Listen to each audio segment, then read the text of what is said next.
என்ன கேட்க வரேன்னா, இந்த படத்த தடுத்து நிப்பாட்டி வச்சிருக்கிறது பிஜேபி. அதான் அவருடைய குற்றச்சாட்டு. ஆனா எங்கேயுமே சொல்ல மாட்டாரு. ப என்னுடைய படத்த முடக்கி வச்சது பிஜேபின்னு விஜய் வாயில வராது. விஜய்க்கு வசம்பு தேய்ச்சு விட்டா கூட, அவர் சொல்லுவது திமுகன்னு தான் சொல்லுவார்.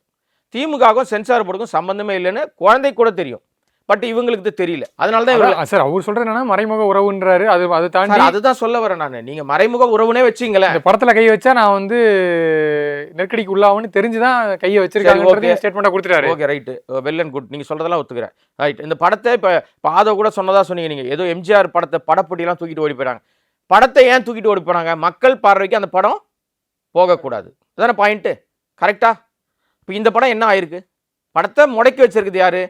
ஒன்றிய அரசாங்கம். இல்ல உங்க கூற்றுப்படியே திமுகவும் பாஜகவும் கூட்டணி வேலை பார்த்து படத்தை நிறுத்திட்டாங்க. ரைட்டா?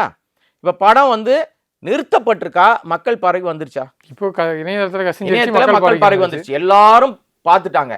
நீங்க சரியான நபராக இருந்திருந்தால், உங்களுக்கு தெரியாம இந்த படம் வெளியில வந்திருந்தா, நீங்க இந்த நேரம் என்ன பண்ணிருக்கணும்னா, அந்த படத்தை இணையதளத்தை டவுன்லோட் பண்ண முடியாத அளவுக்கு தடுத்து இருக்கணும். படத்தை நீக்கி இருக்கணும். காப்பிரைட் கிளைம் பண்ணியிருக்கணும். ஒரு சின்ன பிட்டு ஒரு வீடியோ கூட இணையத்தில் அவங்க அனுமதி இல்லாமல், ஓனர் அனுமதி இல்லாமல் நம்ம பார்க்க முடியாது சார்.